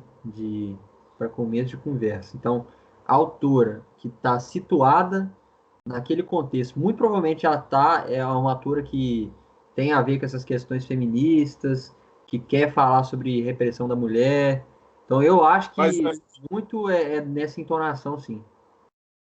então, mas aí eu quero fechar minha cabeça o seguinte. Eu acho que a gente tem que concluir o seguinte: ela é mais vítima ou algoz? Agora, na minha cabeça, eu vejo ela mais como vítima, pensando no pensamento da época, sabe? Porque, assim, por mais que ela fosse uma pessoa fútil, mimada e tal, eu vejo que essa mulher realmente não tem como ela, muita alternativa ela sair desse círculo vicioso, não, sabe? Pensa na época. Só que ela tem uns probleminhas que me incomodam, tem umas coisas que me incomodaram também, entendeu? Assim, eu geralmente não gosto de pensar dessa forma. Eu gosto de pensar assim. Deixa eu só ver se que eu liguei aqui, ele não atendeu.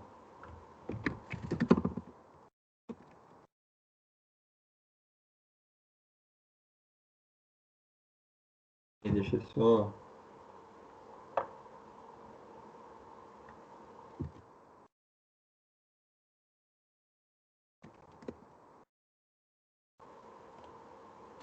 Eu geralmente. Tô ligando para ele de novo aqui. Eu geralmente não gosto de pensar nessa dualidade assim, mas ela é vítima ou culpada, apesar de que faz parte, né? Mas ela é vítima ou culpada. Porque, primeiro, seja uma conclusão ou outra. Entrou? Vamos ver se ele entrou. Espera um pouquinho já. Entrou.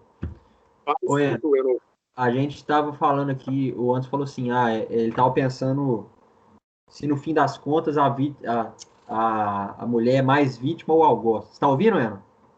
Tô. Se ele estava pensando se no fim das contas a mulher é mais vítima ou algoz.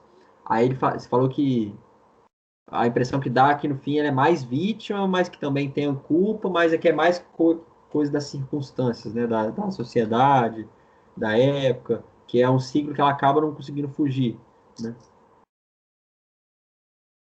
Não é Sim. isso? Tipo assim, aí eu tava falando assim, que eu não gosto muito de. Eu acredito que eu não gosto. Eu acredito que eu não gosto, na verdade, né? De pensar muito nessa dualidade, de tentar encaixar. Parte é vítima, parte é culpado. Realmente eu não gosto. Por exemplo, eu não gosto de pensar, às vezes, se eu sou vítima ou culpado de alguma coisa. Às vezes eu não gosto de, por exemplo, minha mãe fez alguma coisa errada, mas isso é culpa dela mesmo, ou alguma coisa corroborou com isso. Eu não gosto de pensar nessa dualidade, porque, cara, eu acho que sempre, seja hoje, seja no futuro, seja no passado, seja quais forem as circunstâncias. E é claro que a tudo cabe ressalvas e todas as pessoas merecem, acima de tudo, respeito. Mas eu acho que em todas as circunstâncias, em todas as épocas, eu sempre vou tentar olhar para as pessoas, tipo assim, se ela consegue fazer o melhor com o que ela tem. Seja o que for que ela tem. É claro que quanto mais coisa ela tiver, né, quanto mais coisas favoráveis a pessoa tiver a seu dispor, melhor, óbvio, óbvio. Mas tal pessoa tem X coisa a seu dispor, né? O que ela faz com isso? O que ela consegue tirar disso? Sabe? Então, por exemplo, talvez realmente essa mulher. Não, talvez não. Por conta do contexto da época, do contexto que a autora está inserida, muito provavelmente essa personagem que foi criada, ela realmente está inserida nessa questão de a luta feminista em sua nascente, essas questões de repressão. Provavelmente ela é sim muito afetada por essas coisas. Mas fato é, muito pelo conto também, né? Ela tem boas condições ali, pelo que a gente entendeu, ela tem uma casa boa. E é claro que, até certo ponto, acaba sendo vítima de algumas coisas que ela não consegue controlar. Mas a impressão final que fica para mim será que ela é aquele tipo de pessoa que faz o melhor com aquilo que tem? Que, apesar de tudo, ela dá o seu melhor? Não sei, sabe? Eu acho que essa que é a grande coisa que eu penso assim no final. Mas Porque, claro que as circunstâncias sempre importam, mas a partir do momento que a gente. Ok, vamos deixar as circunstâncias um pouco de lado agora, vamos olhar para o comportamento da pessoa. O que ela faz com o que ela tem? sabe? Assim, eu acho que a gente não chegou numa conclusão que ela é metade culpada e metade inocente. Tipo assim, que ela é 50% inocente e 50% culpada. Eu acho que a gente só tá falando que o conto ele é muito aberto, entendeu? Não, E eu exato. acho que tem a ver com esses contos, né? De como até de como os contos devem ser, né? De deixar várias interpretações mesmo, deixar aberto pra e aí no final eu ia até falar uma teoria assim, tentar elaborar uma teoria assim, Ô, Leno, mas a gente em teorias, né? Não que não são conclusões assim que fala que ela é 50% inocente e 50% culpada. Oi, ô, Leno, oi, oi. deixa eu só comentar um negócio aqui para você concluir o final aí, só para encaixar essa fala do Yuri, e aí eu já vou, vai ser minha última fala, eu acho também. Mas é rapidinho. Eu acho também que aí você vê que o conto é um grande conto, porque a autora teve a habilidade de não ser maniqueísta, realmente de não colocar a personagem totalmente vítima, sabe? E nem totalmente algoz. Então, assim, e isso nem é o mais importante no fim das contas, porque a gente pensa como o Júlio Cortázar lá, no conto como um recorte, igual o Eno falou também agora, né? Ele deixa as coisas em aberto, ele esconde o que quer mostrar, mostra o que esconde, né? Então, a gente está entendendo esse movimento do gênero conto. Eu acho que, assim, ele cumpre isso. Ele não é... Porque se o conto for maniqueísta, ele se torna um mau conto também, né? Agora é interessante que não tem como negar, né? Não tem como negar, eu acho, que essa mulher ela sofre uma repressão tanto social como e ela também se reprime em relação ao corpo. Eu acho que isso fica claro, né? E talvez a falha dela, pela minha cabeça, principalmente na questão da babá. Eu acho que a parte da babá mostra uma displicência dela enquanto mãe, sabe? Ali. Eu acho que isso fica claro. E foi legal a autora colocar isso para dar esse Não equilíbrio. só enquanto mãe, né? Enquanto pessoa também. Sim, como pessoa também. Exatamente. Então, eu estou satisfeito, sabe? Satisfeito, eu acho que a autora é bem feliz, ela consegue fugir do maniqueísmo. Bem, entendeu? Então é legal.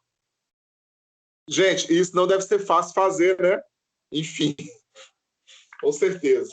Pode falar, moço. E a Bebê é a única personagem sem nome, né? Humana. Verdade. Interessante. A babá tem nome? Ah, não sei se fala o nome também, não. A Babá e a Bebê. Vamos ver. E são grafadas com letras iniciais maiúsculas, né? Interessante, porque pode ter questão da simbologia, como você tinha falado bem no começo lá, Ana. Também. Esse conto é muito simbólico, né? Eu ia criar uma teoria assim, que assim, a gente sabe que ela está em êxtase. A gente não sabe em qual frequência que ela fica em êxtase. Mas. E a gente não sabe também exatamente se esse êxtase é bom ou ruim, né? Para ela, talvez seja só bom. Não, na verdade, não. No início, o êxtase para ela parece ser só bom. Mas no final, a gente percebe que o êxtase para ela também é um tipo de negação da realidade, né? Então, em certo sentido, né? Ela está vivendo uma coisa que não é real. E para as outras pessoas, o êxtase dela às vezes é ruim também, pelo modo do comportamento dela.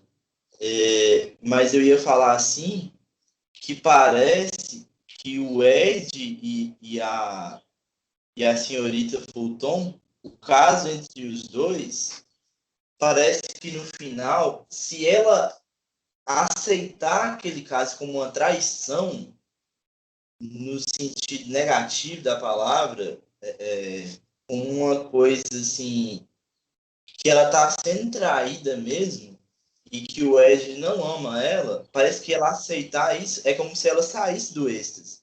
É como se ela visse a realidade. E ela ainda coloca assim, ele como gato negro e a senhorita Fulton como gato cinzento. Naquela questão da simbologia, né? O gato como um elemento perturbador, assim, que vai fazer ela uma falha, uma coisa que vai fazer ela sair desse êxtase. Uma coisa que mostra a fragilidade da realidade que ela está vivendo. E parece que a única opção é ela aceitar aquilo e sorrir para aquilo, porque assim, para ela não sair do êxtase, entendeu? Porque se ela não sorrir para aquele casal, se ela não aceitar aquilo como algo bom, ela vai sair daquele êxtase. E aí eu não sei exatamente o que ela vai viver, né? Se vai ser bom ou ruim, mas que ela vai sair daquele êxtase e entrar realmente na realidade. E ela tem essa dúvida, parece, se ela quer sair ou não. Foi uma teoria, mas vocês podem fazer outras teorias aí também. Não, eu achei ótimo. Eu É, acho que isso essa aí questão mesmo. da ilusão é realidade mesmo e que a janela, no final, simboliza esse limite, né? Ela vai transpor essa janela ou vai continuar presa ali naquele universo, né? Porque ela já desconfiava da senhora Fulton desde o início também, porque ela fala que tinha um movimento de pescoço diferente e que o marido fala, deve ser alguma dor de estômago e tal. Ou seja, o marido já mentia para ela ali e ela já sabia que tinha alguma coisa também meio estranha, né? Enfim, é isso. Mas o que o Enon falou aí no final retratou bastante o que eu pensei também, aquela questão de que ela se negava a ver a realidade. É. Cara, gostei muito da nossa discussão. Gostei bastante. Foi ótimo. Muito Meninos, bom. Muito mesmo. A gente quase não falou do texto do Quiroga, mas eu acho que muitas coisas se encaixaram assim com o que Mas ele é igual fala. o Anderson tinha falado, qualquer coisa a gente manda uns áudios lá depois no grupo, falando sobre o texto do Quiroga também, fazendo mais algumas ressalvas. pode ser, Ana? Pode ser. E a gente pode até pensar o texto do Quiroga e pensar na experiência que a gente teve ao longo do ano, né? Depois, e conversar sobre isso, sobre Uhum. os contos. Eu acho que esses textos de apoio aí, mais acadêmicos, vamos dizer assim, foram legais, porque eu tenho uma impressão, eu acho que você também tem, e a gente já está lendo conta aí há uns bons anos, né? Eu acho que a gente está a gente está com um olhar bacana, está mais apurado agora para o conto, que é um gênero muito difícil, gente. Então, assim, eu acho que a gente consegue agora perceber mais o movimento do conto, sabe? A gente consegue ter um olhar mais apurado e perceber se o autor realmente é um bom contista ou não, entendeu? Então, assim, legal demais. Isso aí, moço. Isso, galera. Galera, vamos lá então? Eu vou mandar um áudio para vocês no grupo lá sobre o texto do Quiroga, mais alguma coisinha, e a gente mantém um contato também no grupo. Daí eu vou finalizar a gravação, espero que eu consiga, né? Se não ficar gravado, eu vou ficar extremamente puto. Mas eu acredito que tá aqui, ó. 1 hora e 54 minutos e 18 segundos de gravação. Mas é isso. Vou parar de gravar aqui agora, então. Vou dar um tchauzinho pra gravação. Tchau. Gravação. Tchau. Dá tchauzinho aí, Ana. É Pra que eu não tô gravação. aparecendo, porque o celular tá Ah, bugado.